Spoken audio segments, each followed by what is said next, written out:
Well, the push for Australia to become a republic is back in the spotlight, with the buzz surrounding King Charles's coronation on Saturday. Supporters of the Republican movement want the 74-year-old removed as Australia's head of state, but any such change to the Constitution would require a referendum. You can't deny the history, but also, there's a lot of stuff that maybe should just be symbolic. I think we should become a republic, but still remain part of the Commonwealth. Australia's resourceful. We're an awesome, young, vibrant, outgoing country, and we can do everything we want to do here. Don't change things that aren't broken. No, we need a republic as soon as possible.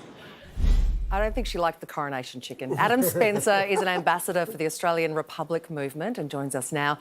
Adam, you must have been glued to the telly on Saturday. What was your favourite part of the coronation? I caught a couple of 45-second glimpses, and I think that was enough to get the gist of it. Look, the two bits I really loved, I was a big fan of the Stone of Destiny.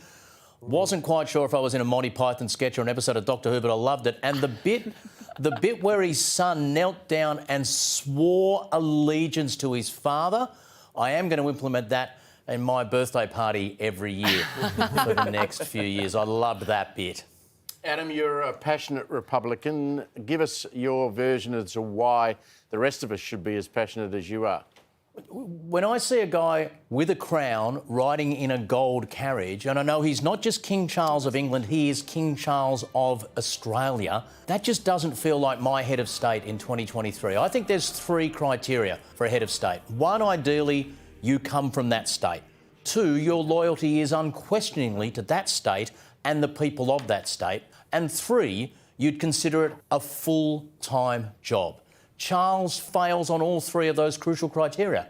Well, speaking of fail, we remember 99, it failed, it didn't get up, largely because no one could come up with a model that would convince Australians to vote for it. What's the model now and how would you do it? This is not for me to tell Australians now what the model should be. That's not an answer. No, but again, Steve, I won't let you divide us on there's more than 50% of you who want it. I'm going to play games on the model and say that we win by 40 to 30 to 30. It's up to Australians to decide that we want an Australian head of state. All the numbers are moving in that direction. Then we'll all come on a journey to choose a model we're all comfortable with, and that's how our head of state shall be selected. So you're saying a yes-no question simply, and then you work out how you're going to do it?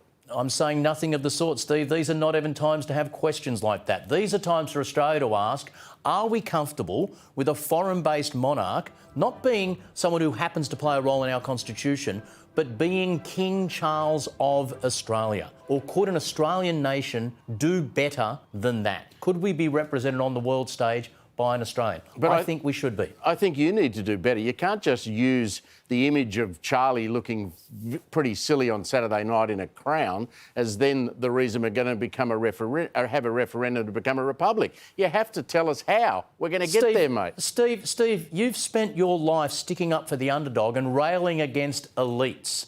No one could be more elite than 1% of the 1% of a king by hereditary birthright. If we don't change the system, I can tell you now, our heads of state for the rest of the century, Charles, William, George. Took me 2 seconds. That gets us up to 2100.